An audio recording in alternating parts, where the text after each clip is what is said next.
Dear students, in the previous lecture we have discussed the life table. I have told you life table is nothing, it is life history of cohort which diminishes gradually only by death, by which health and growth of a community may be studied. Thereafter, we have defined some assumption, elements and in numerical form.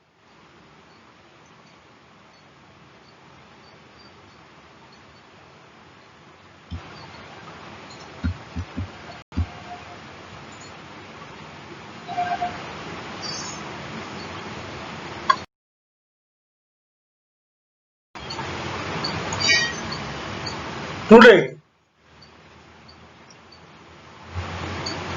we will see what is the expectation of life. क्या मतलब है इसका expectation of life का? Expected life is the average number of years lived by the people in the long run.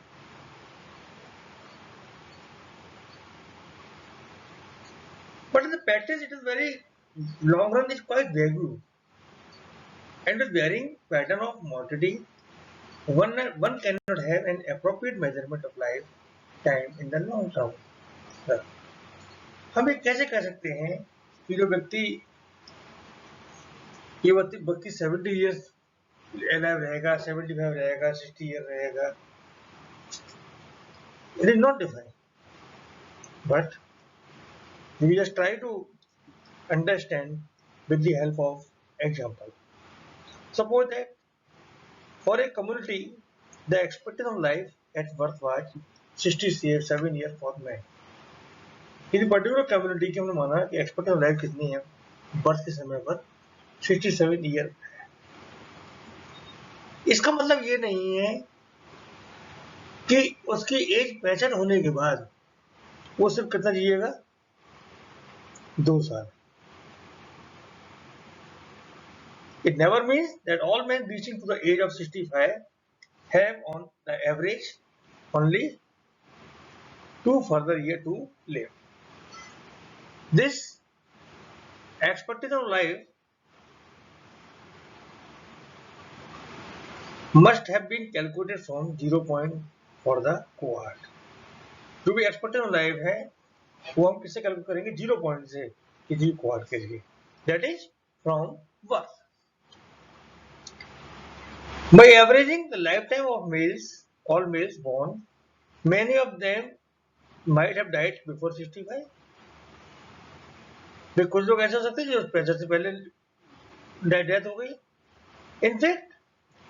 यदि हम कहें in fact the expectation of life at the age of 65 would be calculated only in relation to those who have died after the age of 65. यदि हम as point उसका माने अपना 65 पर, तो 65 से इसके बाद हम कौन से लोग काउंट करेंगे? वही लोग लेंगे जिनकी उम्र, जो लोग 65 साल या 65 साल से ज्यादा उनकी जिंदगी रही है. This fresh averaging for the expectation of life may suggest that one who reaches the age of 65 is expected to live, say, 2 more years or life. तो हमने कहा कि 67 ईयर है अपना एवरेज लाइफ और 65 हो चुके हैं, इसका मतलब ये है कि वो 2 साल या 2 साल से ज्यादा अलाइव रह सकते हैं. फॉर एग्जाम्पल, सपोज यार 4 मैन, 4 आदमी थे जिनकी मृत्यु हुई, अपना डेथ हुई, एक की 55 पर, 59, दूसरे 59 पर, एक की 66 पर, एक 88 पर. These 4 men at the time of their birth were destined to live on the average of for 67. इनका एवरेज कितना जाएगा 67. तो हम कह सकते हैं expected at the birth time of birth was 67 years. But अब हमको पता करनी होता थी 0 ईयर्स पर, but to obtain expected life at the age of 65, अब हमको पता करनी है एक्सपेक्टेड लाइफ कितने पर, 65 पर, तब we will consider only those who are still alive at this point of age. Those who are dead shall have no expectation. तो जो लोग खत्म हो गए उनकी तो कोई एक्सपेक्टेशन ही नहीं है. In this example, there are only two such person, one who died at 66 and another who died at 60 and 88. इसका मतलब क्या है, एक बंदा उसमें से 1 साल जिएगा और दूसरा कितना जिएगा, 23 वर्ष. इसका मतलब एवरेज कितना हो गया, average expected life is 65, average expected life eight 65 is 12 years.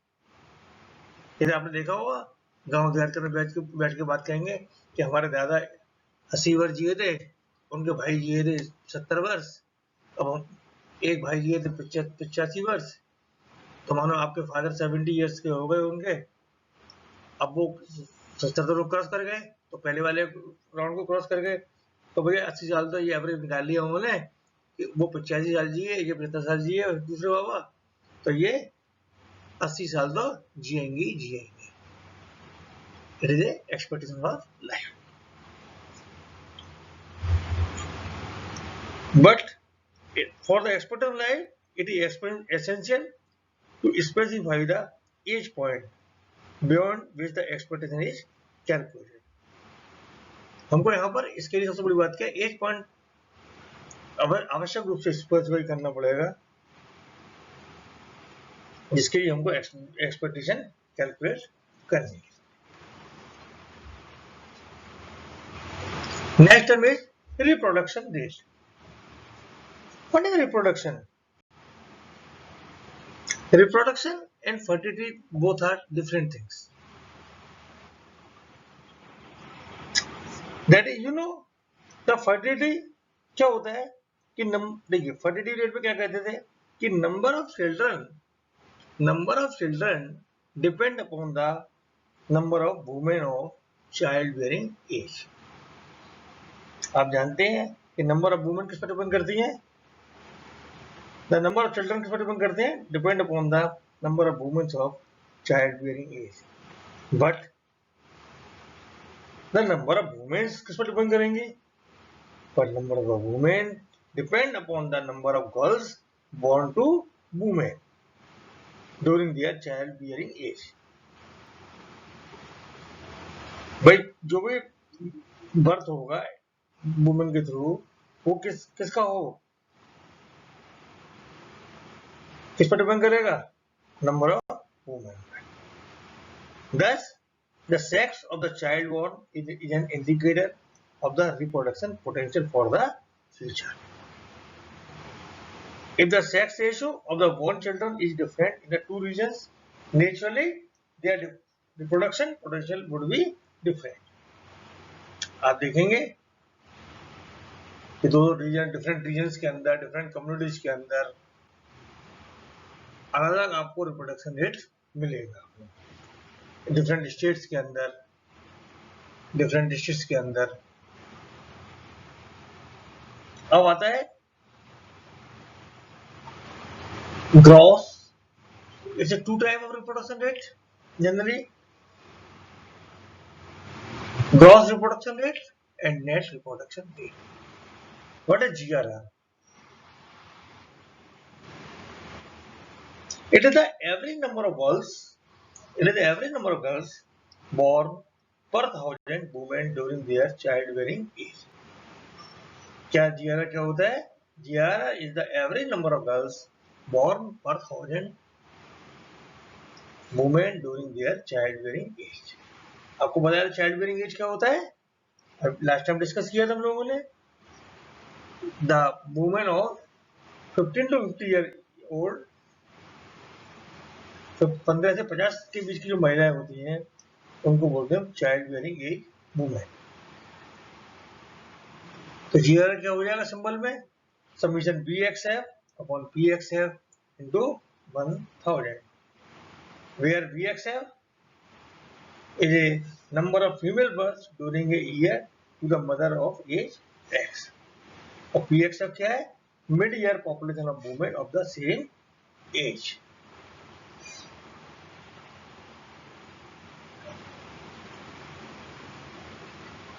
Generally, fertility rates for female birth are not available separately. यदि हमको फीमेल का बर्थ सेपरेटली पता नहीं है, ऐसी स्थिति में कैसे कैलकुलेट करेंगे हम? इन सच केस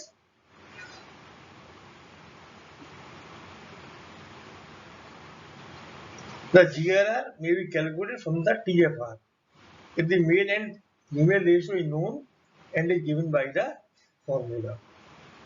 ऐसी स्थिति में क्या हो जाएगा? रेशियो दिया हुआ है तो GRR बराबर हो जाएगा total fertility rate into female birth upon total number of birth. Ratio से निकला है TFR into F female birth upon total number of birth.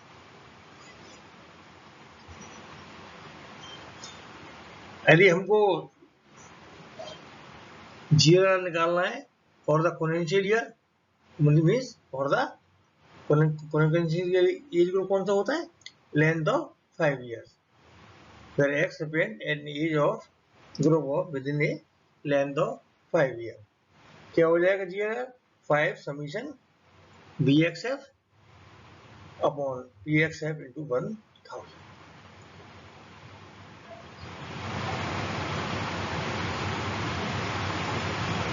Next one,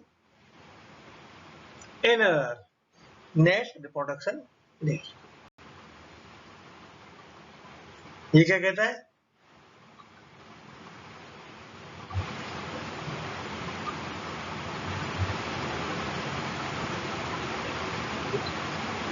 अब जनरली जानते हैं annual rate of natural increase does not give the complete information about the growth of population.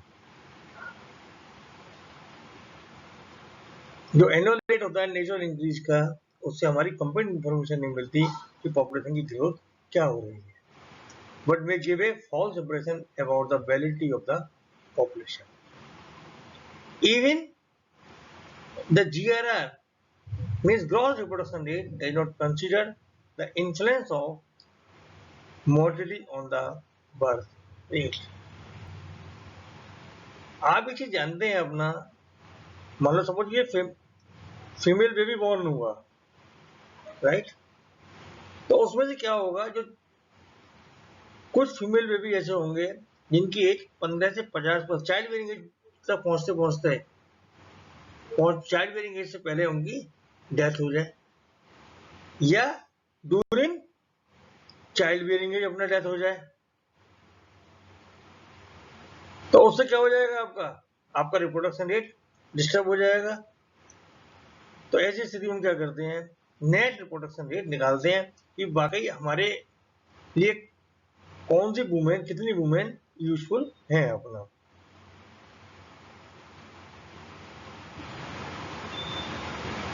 कितना reproduction हो रहा है, एक्चुअल रिप्रोडक्शन कितना हो रहा है, तो वो हो जाएगा net reproduction rate. Means also the GRR that rate does not consider the influence of mortality on the birth rates. The female babies born to 1000 women do not all live to become mother. Some of them may die before reaching the childbearing age and some of during the childbearing period. So it is necessary to make allowances for the depression in the number of newly born babies through death, which may occur before they grow up and can replace their parents in the population. Thus, the GRR rate should be corrected. GRR rate should be corrected for the effect of mortality. In a stationary population, the correction for the mortality are made with the help of annual number of females in the life table. In a stationary population, the correction for mortality are made with the help of annual number of females in the life table. The GRR corrected GRR corrected for mortality referred to as net reproduction rate. या तो हम GRR corrected कहें तो उसको हम क्या कहते हैं, नेट रिप्रोडक्शन रेट। मतलब आपने उसको कौन सी वुमेन ली कि जो चाइल्ड बेयरिंग एज, अपना चाइल्ड बेयरिंग एज को पूरा उन्होंने कंप्लीट किया है।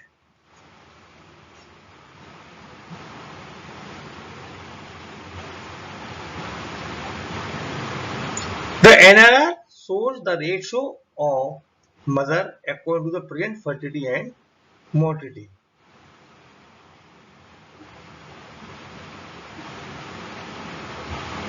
NRR is always less than GRR.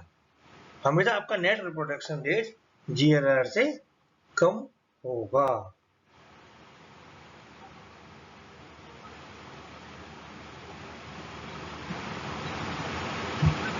तो क्या होगा कि it takes the mortality factor into, सिर्फ हम मोर्टिलिटी फैक्टर को कंसीडर कर रहे हैं।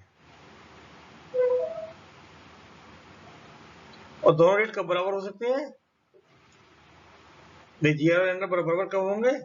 जब बराबर हो सकते हैं इस जितने न्यूली बॉर्न गर्ल्स हैं वो क्या वो चाइल्ड बेयरिंग एज ग्रुप में पहुंचे और उसको पास कर दें। मतलब कहने का मकसद क्या है कि वो पूरा चाइल्ड बेयरिंग एज ग्रुप अपना क्रॉस कर दें, तभी हमारा GRR NRR बराबर होगा।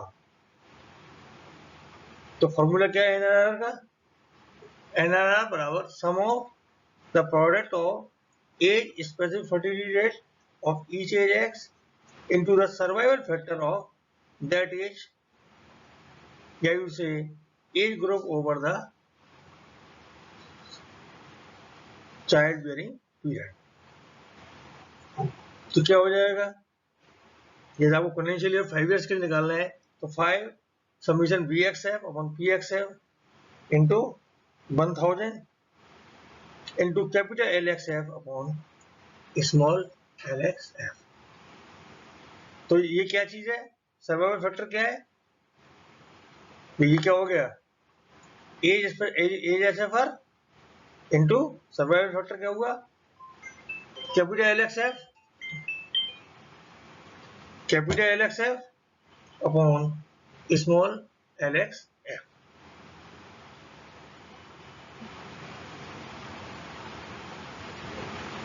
This is the net reproduction rate.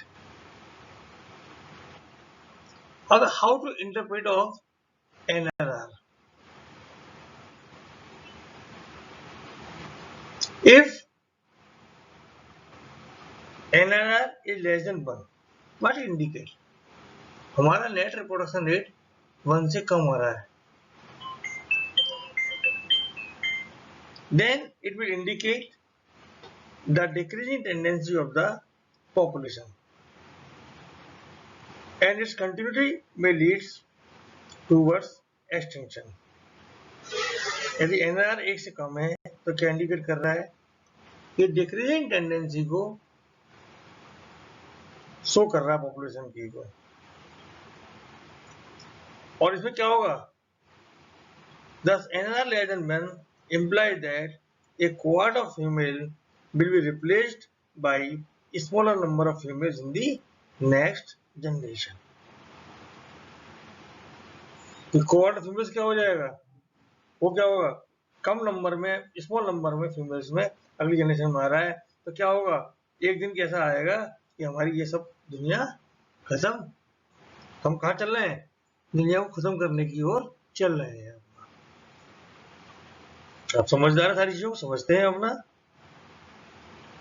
यदि NRR 1 से बड़ा है, if NRR is greater than 1, then it will indicate the increasing tendency of the population and its continuity may lead towards population explosion। यदि NRR 1 से अधिक है, greater than 1 चल रहा है, तो वो क्या होगा कि वहां फीमेल का संख्या क्या हो रही है, कि imply that a cohort of females will be replaced by a larger number of females in the next generation।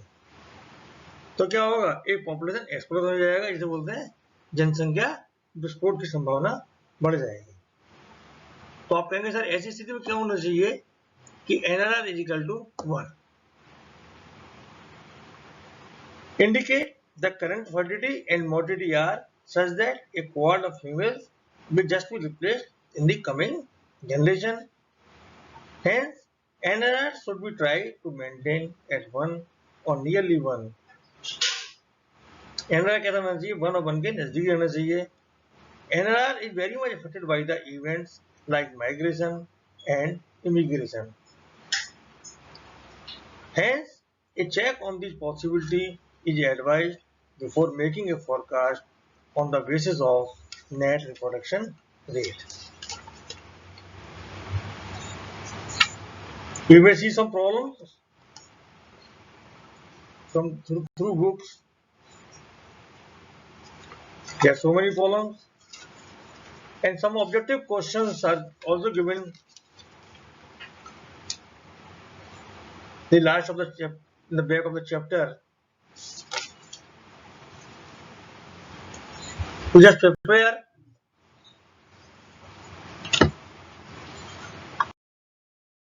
questions, objective questions, and chapter is finished. According to me,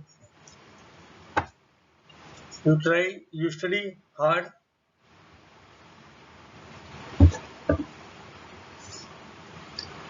and take proper attention for searching the objective questions. Okay, I many thanks to the authors of books and publishers. You people also used these books, and there are so many other books.